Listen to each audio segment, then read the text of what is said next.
Welcome to our YouTube channel students, e-learning hub by Udgam Welfare Foundation. In this video series we are discussing about the case study problems on number system. Now let's move forward and discuss our next case study, that is case study 2. So student, this is our next case study on number system. Priya is curious about irrational numbers and wants to understand why certain numbers like root 2 and pi cannot be written in the form of p upon q. She starts testing their decimal expansion and realizes they never terminate or repeat. She uses this knowledge in her math club activities to challenge her friends with the identifying irrational numbers from a list.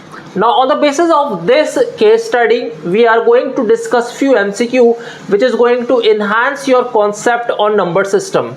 Let's get started. So student, this is our question number 1. Which of the following is an irrational number? So irrational number are which cannot be represented in this form, so this is not an irrational number. Now 1 2 1 2 1 2 1, this is a repeating type of decimal number, so this is also not an irrational number. Root 3 is an irrational number, as we know that root 2, root 3, root 5 are irrational numbers. This is also not an irrational number, so our answer is C. Very simple. Now let's move towards our next question.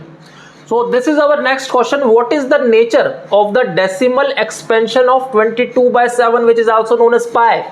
Is it terminating? No, it is not terminating. It is non-terminating, repeating. Let's check. Non-terminating, non-repeating, or it is a whole number.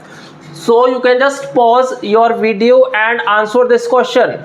So if you check, after dividing 22 by 7, you see after a point of time it is going to repeat 30, 7 4 28, 20, 7 2 14, then 60, 7 8 56, then 40, 7 5 35, 50, 7 7 49, 1 10, 7 1 7. So again this part, that means this pair is going to repeat again. That means 1 4 2 8 5 7 is going to repeat again and again.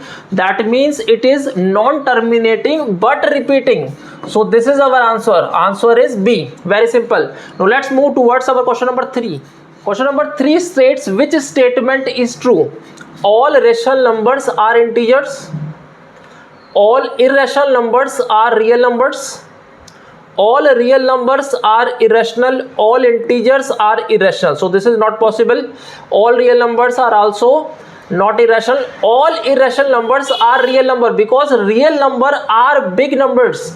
Irrational number comes under real number. So this is your real number and this is your irrational number. That means in real number, rational number also comes, rational number also comes, integers also comes, natural number also comes, and so on. So real number contains all irrational numbers, you can say. So option number B is the correct answer. Now let's move towards question number 4. So this is our question number 4. Identify the number with a terminating decimal expansion. Which number is having terminating decimal? So if we check the denominator contains a factor of 2. Obviously 2 to the 4 to the 8 to 16. And this contains 3. This contains 2 into 3. This contains 3 again. So denominator which contains a factor like 2 or 5 will be having a terminating decimal expansion. So you have to memorize this concept. So in this way we can say this number, that is 5 upon 16, will be having a terminating decimal expansion. Very simple, and you can simply write it by without division in the examination hall, rather wasting time. Now let's move towards question number 5. So student, this is our question number 5. Which of these is not a rational number? Is not a rational number, that means which cannot be represented in the form of p upon q. As we know that this number is repeating. So if you write it like this way, 0.666, and multiplying it by 10, we will get 6.666, and subtracting these two numbers, we will simply get a number which can be written in the form of P upon Q. So this is a rational number. Root 5 is not a rational number. So this is our answer here, because other numbers are already in P upon Q form. That's all in this particular video. We are going to discuss more case studies on this topic as well as on different chapters in our next videos. Till then, you can subscribe our channel, you can share our channel, so that other students will also get benefited, and you are also going to help our NGO, which is Udgam Welfare Foundation. You can also try our online test series on various chapter on class 9th, 10th, 11th and 12th, and also for JEE, which is also free of cost, and the details are given in the description box. Now we are going to meet on our next videos. Till then, goodbye and God bless you always.